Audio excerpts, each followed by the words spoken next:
Okay, I just saw something kind of unbelievable, so I'm going to play the quick sound bites for these, and then we're going to look at this. But this is what Stacy Abrams says, and then what Perdue says about what she says.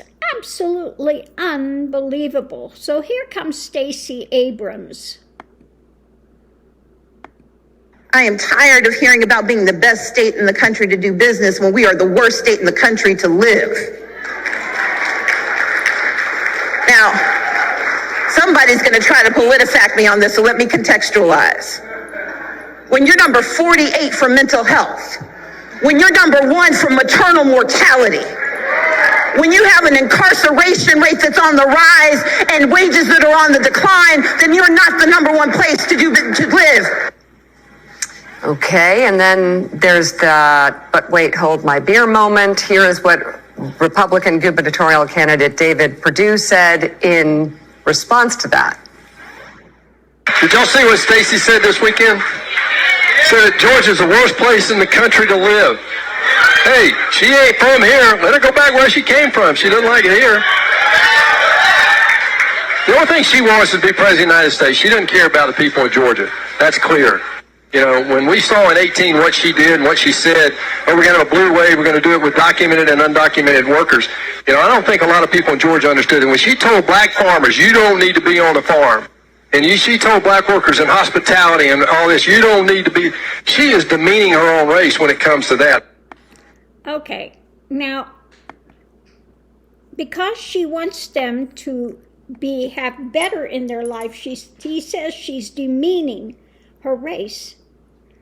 And she needs to go back to wherever she came from. And she doesn't care about the people in Georgia. Well, yeah, she does care about people in Georgia, because that's why she's saying, yeah, it's great for business, but it's a horrible place to live. Wages are going down. Women's mortality is up. Okay? And so she's promoting wanting a better climate for those in Georgia. And this fool has the absolute nerve to say she doesn't care about the people in Georgia. Okay? I'm just... So let's pull some cards and see, what do the Georgians think about what was said? Are they, do they have enough between the ears to understand that he is totally denigrating her and twisting what she says by 180 degrees? Okay. What do the overall population in Georgia think about, what's going on there? Yeah, it's a great place for business, but a miserable place to live. So in the past, we've had, why is that not a surprise? The uber right, all about big business, okay? Like she said, great place for business, but if you happen to live here, it's miserable. So what we have now, we need to have better leader. We need to have someone in charge. The challenge with this is, the rhetoric that's being put out. Things that he said, stinky fish, boo hiss, stinky fish, okay? And, trying to put out these emotional things.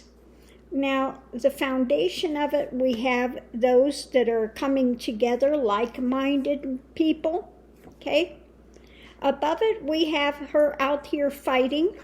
Again, it's the spy in the camp, so she's trying to, out what's going on there. Put it out point blank. What's happening there? He's trying to play to the good old boys, okay?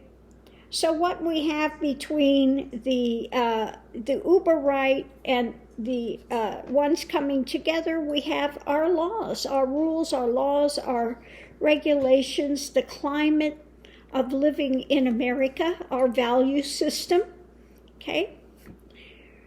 And we have the past. What's being said, we have the past. So are they going to learn from the past, to the history of the U.S.? Okay? Are they going to look at the fact of what the uber right has done in the deep south? Okay? So what we have between the uber right and her bringing this out, we have swords, okay? Hopefully that means it's going to be the end to their drama. And what we have on the other side with the things that are being said is juggling this stuff. So of course he's going to try to juggle, going to try to manipulate, going to do all he can to try to twist it. Underneath of it all, we have this charging forward. I don't think people are going to buy it, okay? They are feeling the pain, and we've got the false knight, the false things coming up from the uber right crowd trying to twist things. So of concern, what we have rapidly happening is an end to some old system. People have just been, they've got to choose a way to go. They've been blindfolded. They haven't taken things in before, but now it's judgment time. People are feeling it, okay? And they want someone of power that's going to actually stand up and move things forward. And they're looking at the exchanges that are coming, and it looks like they're going to put an end to the old regime because they are looking at it, reevaluating it, not happy with what they see and feeling out in the cold. So it looks like, if I'm reading this right, Stacy Abrams will come out on top. They're not buying this thing where the uber right wants everyone of color to be like Step and Fetch It. Now, I don't know how many of you are old enough to remember Step and Fetch It, which is, yes, sir, no, sir, whatever you say, sir, that expect them just to toe the line in stupidity and just buy into this uber right, white supremacist BS, okay? But they're not doing it. They're standing up now for their rights, and well, they should, and for better work, better pay, better jobs, okay? They've been back down on the farm for a long time, and this is where the uber right wants to keep them. And if he could bring back slavery, he would, okay? So, yeah, it looks like, they're waking up and saying, we've had enough of this, okay? The big business is not doing us any favors, and the uber right's trying to take away whatever little freedoms we have, trying to roll back the clock. People are not stupid, okay? So they can have their MAGA rah-rah crowd play to the dark MAGA rah-rah club, but it's time for these things to change. So we'll have to wait and see if the cards are right or wrong, but it looks like they're waking up, and he may have a few uber rights out there applauding his absolute disgusting things that he's putting out there. But most people are ready to wake up and say, we've had enough of this.